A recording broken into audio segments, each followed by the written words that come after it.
Hey, I'm at Carpinteria Beach with my buddy Arnold. We were in the Army together. 1961.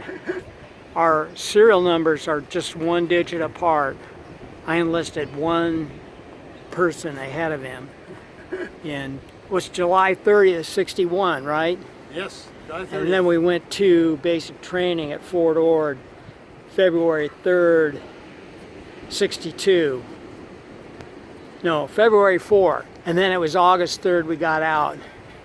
I got out in 67. Anyway, right now we're down at Carp Beach and I wanted to show you. This is Wednesday. This is a Wednesday, June 17th. And it's packed down here, relatively packed.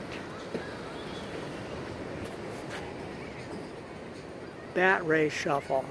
Okay, I've heard about that. Never been stung. They got the whole sign there. And then here's the reminders, you know, this take a picture of little, the all the sign. propaganda, you know, put fear, have fun. That sign will go away maybe someday, maybe. No. Oh, well, I don't know. Fortunately, most people seem to be disregarding the nonsense and enjoying the day.